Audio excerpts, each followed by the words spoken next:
নমস্কাৰ দৰ্শক স্বাগতম জনাইছোঁ তোমালোকক এণ্টাৰটেইনমেণ্ট প্লাছ লাৰ্ণিং ইউটিউব চেনেলৰ অন্য এটি ভিডিঅ'লৈ। আজিৰ ভিডিঅ'টিত ক্লাছ 9ৰ অসমীয়া বিষয়ৰ এনুৱেল এক্সামিনেশ্যন 2026ৰ কুৱেশ্যন পেপাৰখন লৈ আহিছোঁ। তেন্তে আহক পলম নকৰি আজিৰ ভিডিঅ'টো আৰম্ভ কৰোঁ। আজিৰ ভিডিঅ'টিত তোমালোকৰ বাবে যিকেইটা অসমীয়া ব্যাকৰণৰ কুৱেশ্যন আছে সেইকেইটা সমাধান কৰি দিয়া হৈছে। তেন্তে আহক পলম নকৰি ভিডিঅ'টো আৰম্ভ কৰোঁ।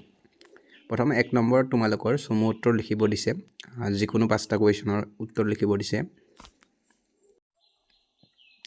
যেনে সজ ব্যৱহাৰ অনুপান কি, সময় কি গতিত ঘূৰে, গত সুধিছে অন্ধবিশ্বাস আৰু কুসংস্কাৰ পৃথিৱীৰ আটাইতকৈ গধুৰ বোজা, কথাষাৰ কোনে কৈছিল, কুষাণ বংশৰ শ্ৰেষ্ঠ ৰজাজনৰ নাম কি, কিৰণ নিধি যোজনাৰ আঁৰৰ মানুহজন কোন, তোৰ কি হৈছে মোক ক'বই লাগিব সিদ্ধাৰ্থ ইত্যাদি।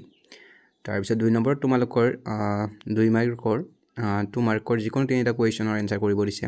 যেনে সময়ক কিয় নৰহতৰ লগত তুলনা কৰা হয়, কোনখন সন্ধিৰ পিছত কেতিয়া অসম ব্ৰিটিছৰ অধীনলৈ যায়, এইখিনি লিখিব লাগিব তোমালোকে।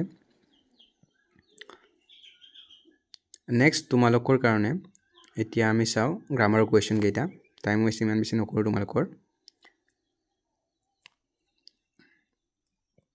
তোমালোকৰ কবিতাৰ মূলভাৱো লিখিব দিছে। গীত আৰু ছবি বা মোৰ দেশ কবিতাটিৰ কবিজনৰ নাম লিখি কবিতাটিৰ মূলভাৱ লিখিব লাগিব। এতিয়া আমি 11 নম্বৰত যিকেইটা ব্যাকৰণৰ কুৱেশ্যন সেইকেইটা এনচাৰবিলাক আলোচনা কৰোঁ। প্ৰথমটো হৈছে তোমালোকৰ মূৰ্ধন্য ণ আৰু মূৰ্ধন্য হ কাৰণ উল্লেখ কৰা যিকোনো দুটাৰ কৰিব দিছে। আমি প্ৰথমতে দৃষ্টিটো লৈ লওঁ। দৃষ্টিটোত মূৰ্ধন্য হ কিয় হৈছে, ইয়াতে লিখিব লাগিলে আমি লিখিব লাগিব যে ত বৰ্গৰ লগত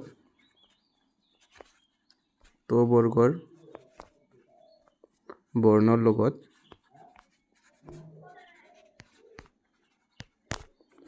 যুক্ত হোৱাৰ বাবে, ঠিক আছে, ত বৰ্গৰ বৰ্ণৰ লগত যুক্ত হোৱাৰ বাবে কি হৈছে দান্তীয়া হটো মূৰ্ধন্য হ হৈছে। দৃষ্টি শব্দটো তোমালোকে এনেকৈ লিখিব লাগিব যে মূৰ্ধন্য ত বৰ্গৰ বৰ্ণৰ লগত যুক্ত হোৱাৰ বাবে দান্তীয়া হটো মূৰ্ধন্য হ হৈছে, ঠিক আছে। নেক্সট তোমালোকে সন্তু লিখিব পাৰা। সন্তুত মূৰ্ধন্য ণ কি হৈছে, সন্তুত মূৰ্ধন্য ণ স্বাভাৱিকতে হৈছে। সন্তু তোমালোকে এনেকৈ লিখিলে হ'ল যে স্বাভাৱিকতে কি হৈছে, স্বাভাৱিকতে মূৰ্ধন্য ণ হৈছে, ঠিক আছে। সন শব্দটোত স্বাভাৱিকতে মূৰ্ধন্য ণ হৈছে। নেক্সট সন্ধি ভাঙা দিছে। সন্ধি ভাঙাত তোমালোকৰ গায়কটো দিছে। গায়কটো সন্ধি ভাঙিলে হ'ব তোমালোকৰ গৈ যোগ ও, ঠিক আছে। গায়কটো সন্ধি ভাঙিলে তোমালোকৰ গৈ যোগ ও হ'ব। তাৰপিছত আকৌ সংস্কৃত সন্ধি ভাঙিলে হ'ব তোমালোকৰ সমযোগ কৃত। সংস্কৃত সন্ধি ভাঙিলে হ'ব আমাৰ সমযোগ কৃত, ঠিক আছে, সমযোগ কৃত। তোমালোকে এনেকৈ লিখিব লাগিব। নেক্সট বিপৰীত শব্দ লিখিব দিছে। বিপৰীত শব্দ হ্ৰাস মানে জানো, হ্ৰাস মানে কম হোৱা, আৰু গতিকে হ্ৰাসৰ বিপৰীত কি হ'ব, হ্ৰাসৰ বিপৰীত হ'ব তোমালোকৰ বৃদ্ধি, ঠিক আছে। হ্ৰাসৰ বিপৰীত হ'ব বৃদ্ধি। ইয়াৰ পিছত কনিষ্ঠৰ বিপৰীত হ'ব জ্যেষ্ঠ, ঠিক আছে, কনিষ্ঠৰ বিপৰীত হ'ব জ্যেষ্ঠ। নেক্সট তোমালোকৰ সমাৰ্থক শব্দ লিখিব দিছে। সমাৰ্থক শব্দ হেতুৰ সমাৰ্থক শব্দ কি হ'ব, হেতুৰ সমাৰ্থক হ'ব তোমালোকৰ কাৰণে বা বাবে, যি লিখা তোমালোকে কাৰণে বা বাবে।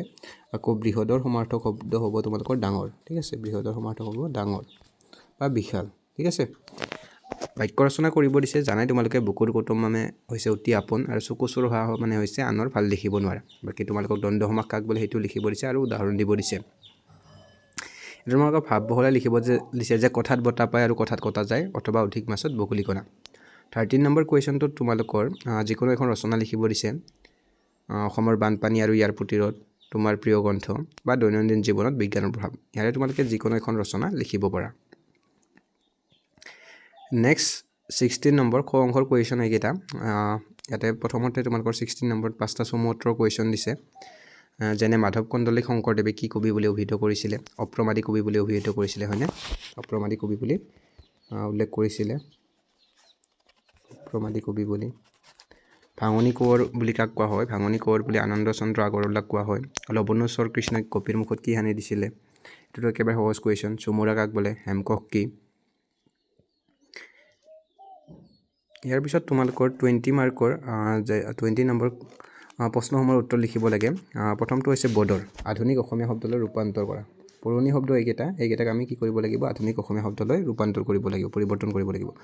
ইয়াতে প্ৰথমটো শব্দ হৈছে বৰ্ডৰ, বদৰৰ আধুনিক ৰূপটো হৈছে বগৰী গছ ঠিক আছে বদৰ মানে কি বগৰী গছ তাৰপিছত পৈখল মানে হৈছে তোমালোকৰ প্ৰৱেশ কৰা পৈখল মানে কি প্ৰৱেশ কৰা বা সোমোৱা ঠিক আছে পৈখল মানে হৈছে প্ৰৱেশ কৰা বা সোমোৱা ঠিক আছে গতিকে এনেকৈ লিখিব লাগিব নেক্সট তোমালোকৰ লিংগ নিৰ্ণয় কৰিব দিছে তনয়া আচ্ছা তনয়া শব্দটোৰ অৰ্থ হৈছে জীয়ৰী বা জি গতিকে তনয়া লিংগটো কি হ'ব জীয়ৰী হ'লে সেইটো কি হ'ব স্ত্ৰীলিংগ হ'ব ঠিক আছে লিংগহে নিৰ্ণয় কৰিব দিছে গতিকে তনয়া মানে হৈছে জীয়ৰী আকৌ তনয় মানে হৈছে পুত্ৰ গতিকে তনয়াটো হৈছে স্ত্ৰীলিংগ ইয়াৰ পিছত আছে সভাপতিটো হৈছে এটা পুলিংগ শব্দ কি শব্দ পুলিংগ সভাপতিটো পুলিংগ আৰু সভানেত্ৰী হ'লে সেইটো হ'ব স্ত্ৰীলিংগ নেক্সট তোমালোকৰ বিপৰীত শব্দ লিখিব দিছে যিকোনো এটা আচ্ছা পুণ্যৰ বিপৰীত শব্দ কি হ'ব পুণ্যৰ বিপৰীত শব্দ হ'ব পাপ হয়নে নহয় শীতলৰ বিপৰীত শব্দ কি হ'ব শীতলৰ বিপৰীত শব্দ হ'ব গৰম বা গ্ৰীষ্ম হয়নে গতিকে গৰম এনেকৈ লিখিলে হ'ল তোমালোকে নেক্সট সমাৰ্থক শব্দ লিখিব দিছে সমাৰ্থক শব্দ সমুদ্ৰ সমাৰ্থক শব্দ কি হ'ব আমি জানোৱে সমুদ্ৰ সমাৰ্থক শব্দ হ'ব সাগৰ তাৰপিছত আৰু তোমালোকৰ কি দিছে বদন শব্দৰ সমাৰ্থক শব্দ কি হ'ব বদন শব্দৰ সমাৰ্থক শব্দ হ'ব মুখ ঠিক আছে মুখ এটি জৰিয়া শব্দৰ উদাহৰণ দিব দিছে জৰিয়া শব্দৰ উদাহৰণ দিলে কি হ'ব তোমালোকৰ চাহতা ভাত চাত এইবিলাক হৈছে একোটা জৰিয়া শব্দ গতিকে এনেকৈ যিকোনো এটা শব্দ তোমালোকে লিখি দিলেই হ'ল তো আজিলৈ ইমানে আৰু ইয়াৰে যদি কিবা কুৱেশ্যন তোমালোকে বুজি পোৱা নাই তেন্তে কমেণ্ট বক্সত কমেণ্ট কৰি জনাই দিবা তো আজিলৈ ইমানে ধন্যবাদ